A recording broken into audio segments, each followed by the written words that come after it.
So for a system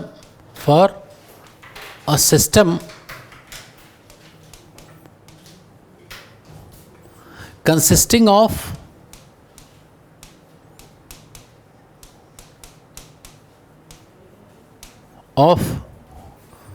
discrete particles,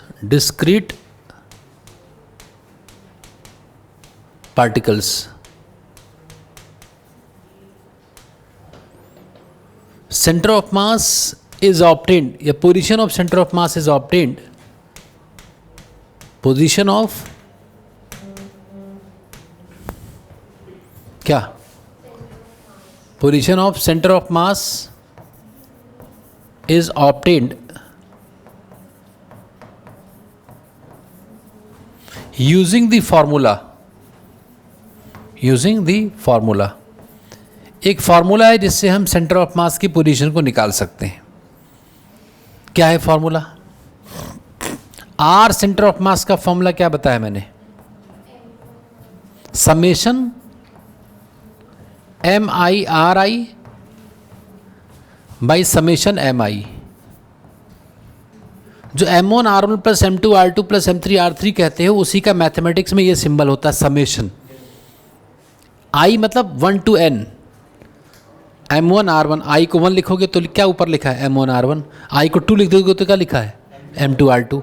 I को 3 लिख दोगे तो वो पूरी बात, पूरा इतना बड़ा एक्सप्रेशन लिखने के बाद smartly you can write this summation. Where RI is, यहां पर RI क्या है?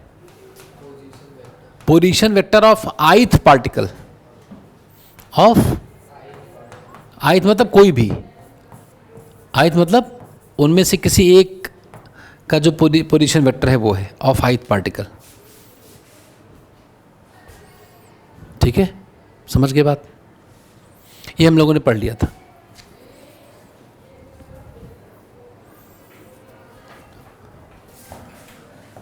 But for continuous bodies, continuous mass system,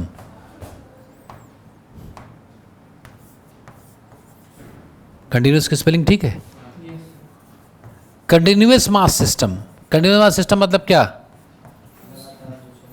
नहीं, जैसे जिसमें बहुत सारे मास हों, जैसे ये पेन में कितने पार्टिकल्स हैं? इनफाइनाइट. ऐसा कोई यहाँ से इस एंड के बीच में कोई ऐसी जगह है जहाँ मास ना हो? तो कंटिन्यूसली मास डिस्ट्रीब्यूटेड है ना. उसके लिए ये फॉर्मूला किसके लिए है? डिस्क्रीट पार्टिकल्स, अलग अलग पार्टिकल्स अगर हो, एक यहाँ हो, एक वहाँ, एक यहाँ, एक यहाँ. अगर कंटिन्यूस मास हो तो कितने पार्टिकल्स हो गए? इनफाइनाइट. तो इसके लिए ये वाला काम नहीं होगा, तब इंटीग्रेशन करेंगे हम लोग. इसके लिए position vector of centre of mass is obtained. कैसे निकालते हैं? मतलब इसके लिए आर सेंटर ऑफ मास कैसे निकलेगा? इसी समेशन को इंटीग्रेशन में कन्वर्ट कर लेंगे. अगर इनफाइनाइट टर्म्स हो तो समेशन ही एस ही तो लिखा है. ये क्या लिखा है? एस, ग्रेड सम एस. किसको हम इंटीग्रेट करेंगे? नहीं, एम तो पूरा मास हुआ. किसी भी कंटिन्यूस मास सिस्टम के छोटे हिस्से को क्या बोलते हैं? छोटे हिस्से के मास को डीएम कहते हैं. डीएम. तो डीएम इंटू उसका जो पोजीशन वेक्टर है आर, उसका जो पोजीशन वेक्टर है, बाई टोटल मास, मतलब डीएम का इंटीग्रेशन. ये है कहानी डीएम आर. तो अब time has come to apply this integration to calculate centre of mass of continuous mass systems. अगर ऐसा है तो फिर मतलब कैसे करेंगे इसको? अभी आगे पढ़ेंगे ना, वो तो पढ़ने ही जा रहे हैं. अभी तो शुरू हुआ है ना, जब खत्म हो जाए तब डाउट पूछो ना. तो अभी देखो ये ऐसा है भाई, ये क्या कैसे करेंगे सीखने जा रहे हैं हम लोग. बस जान लो डीएम क्या है? Mass of element.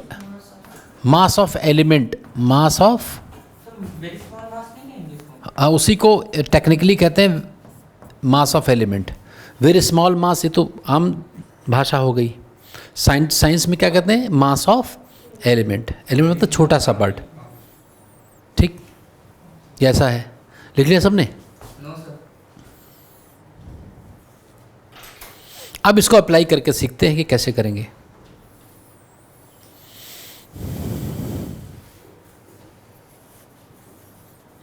इंटीग्रेशन का यूज करेंगे।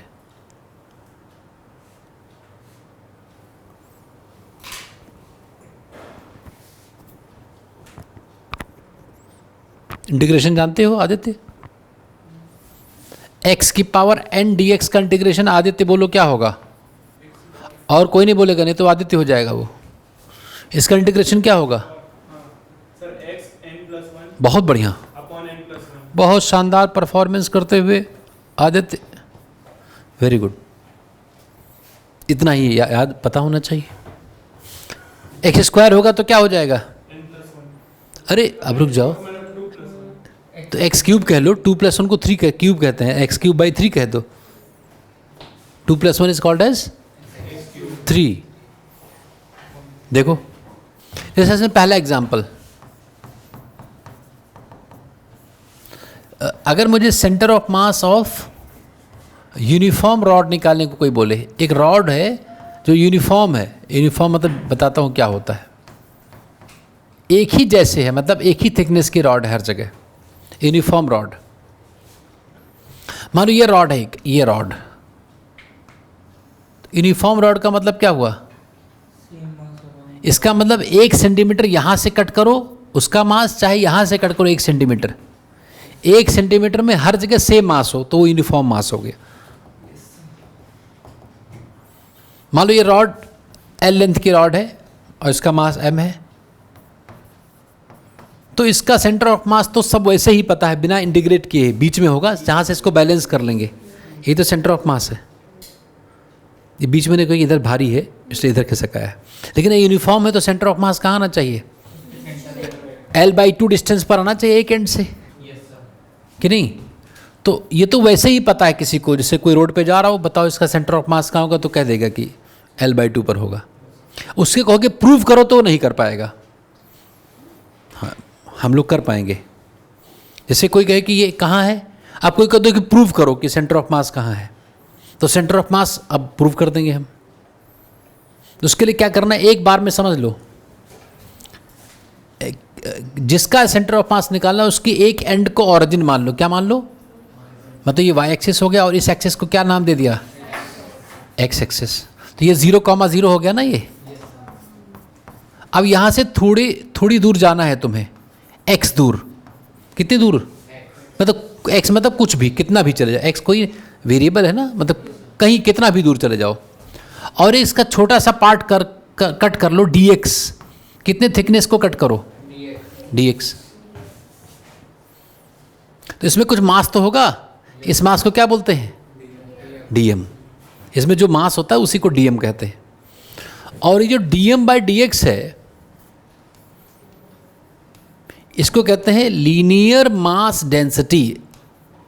लीनियर मास डेस्टिनी नहीं, क्या? डेंसिटी, ये नहीं, उल्टा लिख दो। और इसको लैम्डा सिंबल से लिखते हैं। लेकिन मास तो कांस्टेंट होता है ना? नहीं, हर जगह का मास हर नहीं, अभी चेंज होगा ना, अभी तो यूनिफॉर्म है। हमारी तैयारी तो नॉन यूनिफॉर्म के लिए है, यूनिफॉर्म के लिए तो कोई बता देगा, मैं कह रहा हूँ। अभी मास चेंज होगा, हर एक्स पर अलग अलग होगा, यहाँ कम होगा, एक जगह ज़्यादा होगा। तो we are preparing for war, not battles, for battles. ये तो सिंपल बात है। तो ऐसा होगा, रुक जाओ, लिखना नहीं हुई, रुक जाओ, डोंट राइट। अब ये मिल गया बस। अब सेंटर ऑफ मास का, इस रॉड का सेंटर ऑफ मास किस एक्सिस पर होगा? तो उस सेंटर ऑफ मास का एक्स ही कोऑर्डिनेट निकालना है कि वाई भी निकालना है? वाई क्यों निकालना है जब सारा रॉड एक्स पर ही है? तो क्या होगा फॉर्मूला?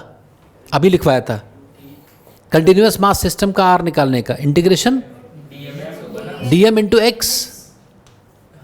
अरे ये जो मास है ये कितना दूर है, उसका पोजीशन वेक्टर क्या है? x है ना position, divided by integration dm। अच्छा dm क्या है? अब रुक जाओ इधर, अब dm निकालते हैं। dm यूनिटरी मेथड, ये देखो, एल लेंथ का मास कितना है, तो यूनिट लेंथ का मास, तो dx लेंथ का मास m बाई एल इंटू, तो इसी को तो dm कहा गया है। dx में जो मास है वही तो है, तो dm क्या आ गया, m by L D x.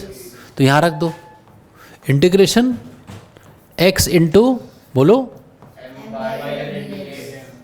x की लिमिट्स, ये इस रॉड का लेफ्ट एंड कितने x पर है और कितना जाएगा l, लास्ट वाला एलिमेंट कितना दूर मिलेगा, डिवाइडेड बाई, करना ही नहीं है। अगर dm मास को ऐड कर दें, dm सारे एलिमेंट के मासेस को ऐड कर दें तो कितना हो जाएगा, तो सीधा m हो जाएगा dm का इंटीग्रेशन। अब ऊपर में इंटीग्रेशन साइन के अंदर जो कांस्टेंट उसको बाहर निकालो आदित्य, इस इंटीग्रेशन के अंदर क्या कांस्टेंट लिखे हुए हैं, m बाई एल बाहर आ जाएगा। तो m बाई एल बाहर आ गया कि नहीं, नीचे m था, अंदर बचा क्या, x dx। अब इसको आदित्य ने अभी बताया है, देवेंद्र, इसका इंटीग्रेशन क्या होगा,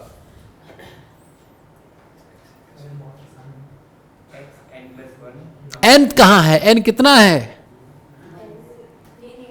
x की पावर क्या लिखा है, जिंदाबाद, हैं 1 है बेटा, तो क्या बताओ क्या आएगा, ये सीधा बोलना है ना, n+1, ये ऐसा कहोगे तब तो कितना यार, इसे 1 लिखा है तो 1 में 1 ऐड कर दो तो x² हो गया कि नहीं, बोलो। तो सीधा ये बोलना है, कहाँ से कहाँ तक, अभी मैथमेटिकल टूल्स का देखा नहीं तुमने वीडियो। अब देखो, x की जगह अपर लिमिट रखो, तो x की जगह l रखो, तो क्या लिखा है, l², तो l² बटे 2l, l कट गया, क्या बचा, 2 तो नीचे पहले से ही आ रहा है, x²/2 होता है ना, तो l/2 हो गया। वो सड़क वाला आदमी प्रूव नहीं कर पाता कि l/2, हमने प्रूव कर दिया, वो बता देगा कि बीचों बीच में होगा, उसे को प्रूव करो मैथमेटिकली, तो हम लोग प्रूव कर सकते, वो नहीं कर पाएगा। So this makes us different, genius तो नहीं कहे जाए, इतना रिस्क है कहने में, डिफरेंट कह लो।